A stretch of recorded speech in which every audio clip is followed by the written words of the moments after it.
Jennifer Schenker, a longtime friend and very, very experienced journalist, is going to oversee this next set of sessions. So, Jennifer, please take it away. Thank you for being here. Francesca, would you like to come up? Good morning. So, this morning we're here to talk about ethics and AI. I think that people in this room would all probably agree that if AI can help with things like pattern recognition to eradicate disease and help us solve problems that humans just haven't been able to solve up till now, that we have no choice but to embrace it. However, when we start to get into autonomous systems, autonomous cars that literally make life and death decisions about, who should live, who should die, that's when people start getting uncomfortable. And not just people who don't understand technology, but people who really do. Elon Musk, Bill Gates, Stephen Hawking have all expressed real concerns about a lack of governance on AI, and have raised questions about the ethical challenges that AI poses. So as a result of that, a number of industry groups have formed recently. Elon Musk has launched the OpenAI Institute. A partnership on AI has been formed by Amazon, DeepMind, Google, Facebook, IBM, and Microsoft. Stanford has launched a 100-year study on AI's impact on society. And the White House has recently released a report on the future of AI, which suggests that schools and universities should all be teaching ethics in courses on AI, machine learning, computer science. So in addition to all of these industry and government efforts, there's actually some initiatives that are underway to try and codify human values into AI systems. So here to tell us about that is Francesca Rossi, and she is uniquely qualified to be discussing this topic. She wears many, many hats, so I'm not going to try to mention all of her accomplishments and roles, but I think it's important to mention a couple of them. She is a research scientist at IBM's T.J. Watson Research Center, professor of computer science at the University of Padua in Italy.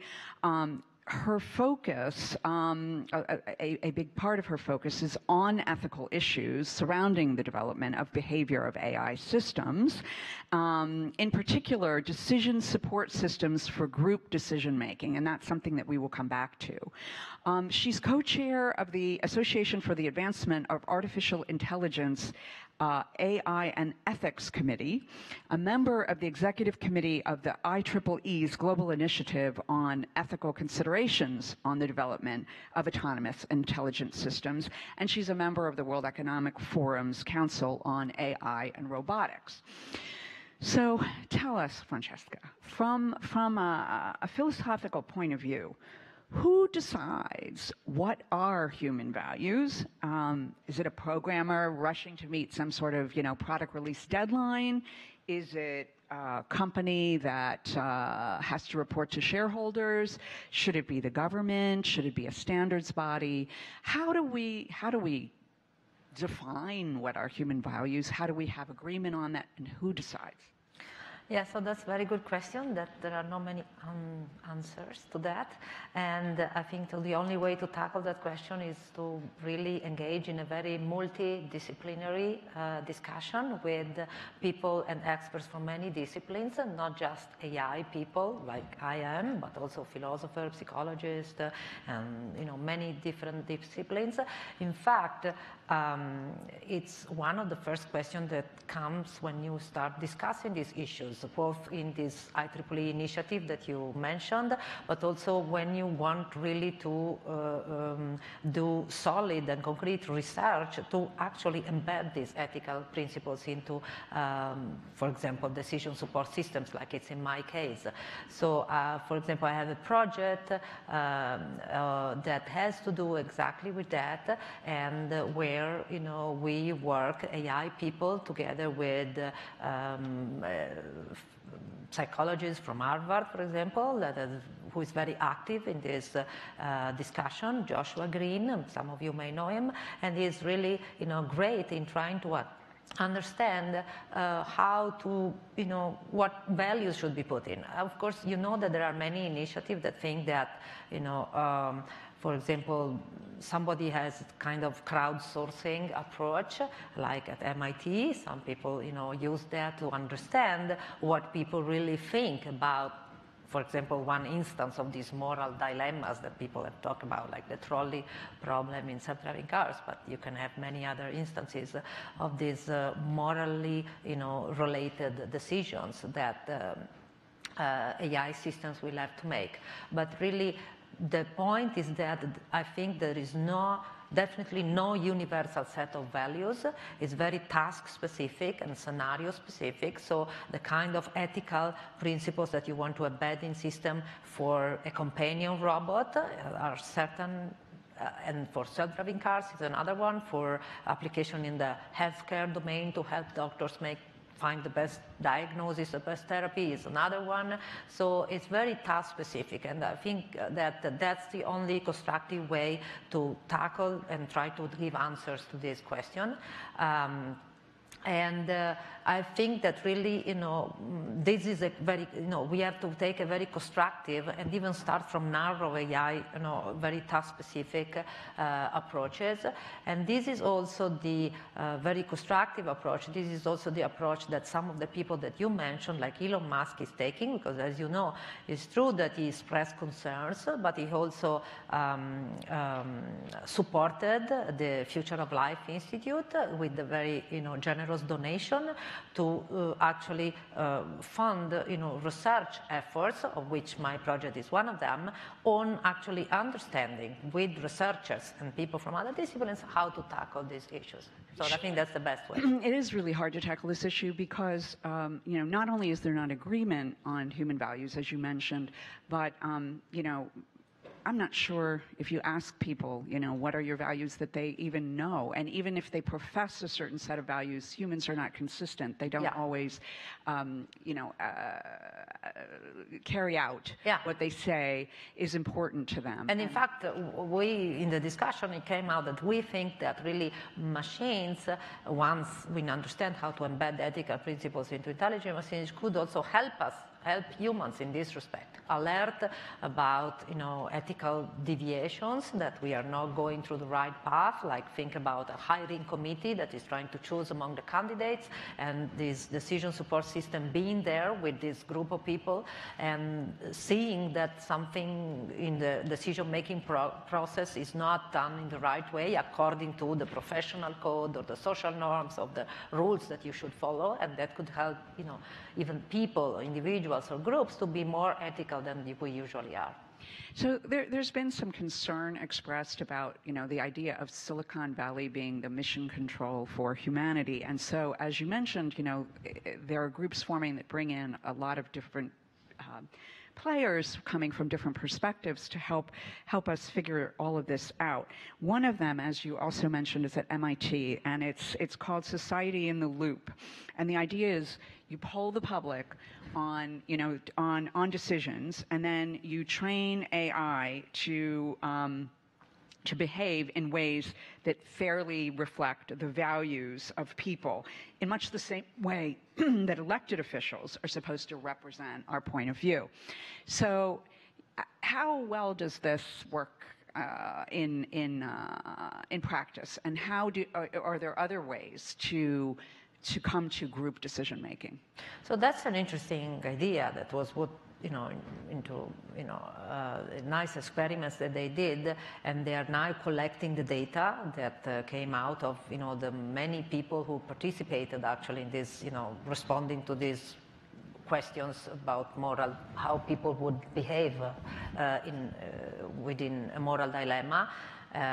But I think we're still at the beginning of this very interesting discussion, and I think that this fear that there is this, governance or rules supposed by Silicon Valley. I mean, one thing that you mentioned is this partnership for AI that we put together the five main, five of the main players in actually developing and deploying AI into the real world, because we really believe that we need to understand these issues that only those that deploy AI to the real world can understand. And once we understand the issues, then we can discuss it, but not discuss it among the 5 companies that founded this initiative, but among everybody, all the stakeholders, from users to developers to scientists to AI people to non-profit organizations to policymakers to scientific associations. So the partnership that is being formed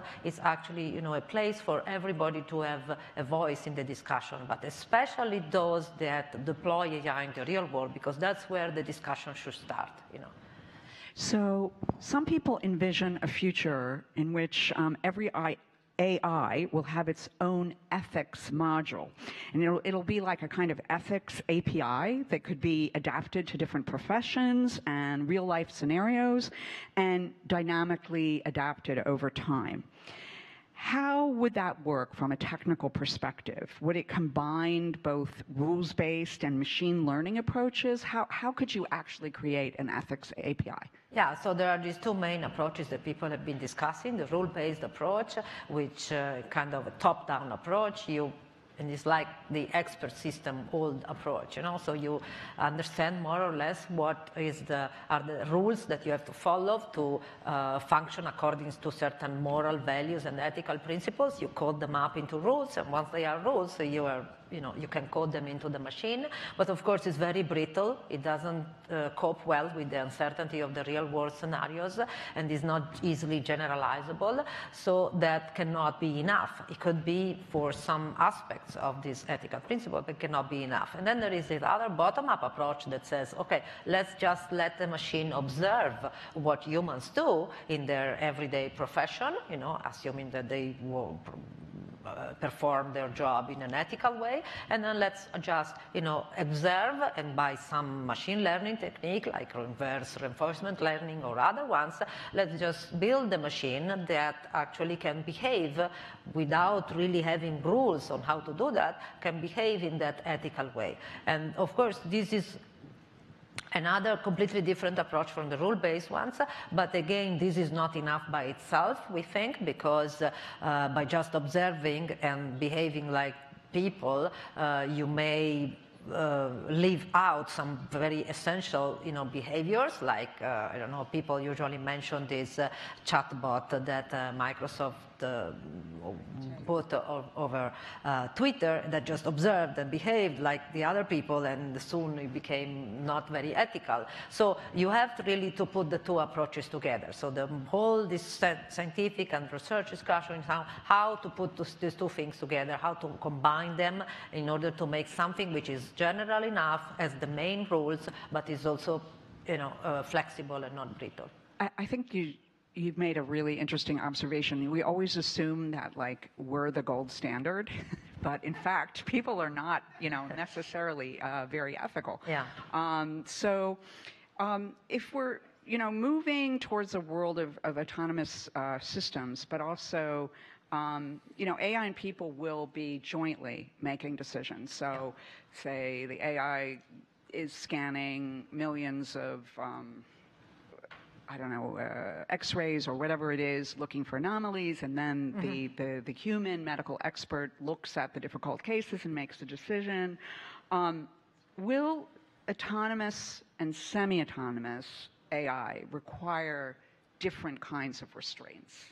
So, of course, there are different issues to be considered, but I think that this issue of making sure and that intelligent machines behave according to some ethical principles that are aligned to our values is true for both kinds of systems. Of course, if it's autonomous and you delegate decisions to these systems, you want to make sure that it knows what is a good or a bad decision. So that's, people understand that in autonomous system, that's a very crucial thing. But also in decision support system, which is my main area of research, where I see the human in the loop and actually a symbiotic system between the machine and the human, where the final decision maker is the human, but the system is even helping the human make a better decision. Even in those systems, if you don't have the right level of trust from the human to the AI system, then you cannot really fully take advantage of what this AI system can give you. So you don't want the human to over-trust the system because you want to know whether the system has limitation, and it has limitation usually, like it could have data bias issues or many other algorithmic limitations. And so the human has to be aware of that to really understand what limits there are there, and not take everything for, that the system suggests, but you don't want the human to under-trust the system. You want to have the correct level of trust. And you want to build that, of course, over time, over repeated interaction, not just one-shot thing. And we think that in that respect, it can be very helpful, these capabilities of the machine and the human to really interact naturally with each other, and also for the system to explain why, in some form of explanation, to explain why is suggesting certain decisions and not others, certain therapies and not other ones. So this is a very important, interaction over time, context awareness and memory capabilities that the system should have to build this correct level of trust. And without this trust, we will not be able to put together in the best way human and machines. And one more thing about this human plus machine, it has been recognized in many scenarios that actually this system of human plus machine performs much better than the human alone or the machine alone. You mentioned the White House also thought about these issues and the human-machine collaboration, and in one of the documents that was released by the White House a month ago, there is a very nice example in a breast cancer discovery scenario where the best pathologists have an error rate of 3.5%. The best AI system has an error rate of 7.5%. So if you stop there, you see, okay, so the AI is not doing as good as the human, so let's forget about the AI in this kind of scenario. But actually, if you put together these best pathologies with the best AI system, the error rate goes down to 0.5%. So it means that really humans and machines are very complementary kind of skills, and intelligent kind, and they can combine each other very well, and so it's that we have to focus on. Okay, great. Now I'm conscious of time, and I want to make sure that we have time for questions from the audience. Sir. So a lot of the difficult ethical issues are not good versus bad, but rather conflicts between ethical goods. Should I help many people a little bit or a few people a lot? Is that the kind of thing you think that invariably will fall to humans still, not machines? Or I'm wondering what you think of that. Well, there are many, moral dilemmas, and we have to understand when it makes sense to delegate these moral dilemmas to machines and when it does not make sense. I think that, but the main point is that we should try to understand how to code moral values, general moral values and ethical principles into these machines. And then given that the machines have the ability to distinguish between good and bad decision, but of course with the uncertainty that sometimes we have, then we have to make decisions about what is reasonable to delegate to them and what is not. And in some cases, we don't have a choice because there is not enough time for the human to be in the loop. But in most cases, actually, there is time to be in the loop, like in the healthcare scenarios. So in that case, really, the human should be the final decision makers, but it should be convinced not just because of some manipulation or deception, but because of repeated interaction over time with the machine, that the machine functions according to the same values of the doctor, for example. So it follows the same Hippocratic oath and all the other social norms and rules that the doctor would usually follow. Okay, I think we have time for like one more question. John? So one of the biggest areas of autonomy development is in the military sector, and I wonder if you're aware of any even nascent attempts to establish some ethical standards in the military domain, because it's almost inevitable that we're going to have issues there. Yeah, well, there are many people that are very different opinions about that kind of development, of course. There are people that propose a ban on autonomous weapons, meaning that we should not delegate that kind of decision to machines. There are people that propose moratorium on the use of those activities. I think there is a very active discussion that it should again involve everybody to make us understand what's the best thing to do for all of us, for humanity, for people. It's not true that we should just do whatever is possible to do. We should think about it. So that's the main point, I think, in this discussion about AI ethics. We should care about what are the limits of what we can do with our technology, but we should also think about which is the world where our technology is leading and discuss about that and decide exactly what is the future that we want for us and our children. On that note, we're going to have to wrap up the session. Thank you so much, Francesca. You were terrific. You're welcome.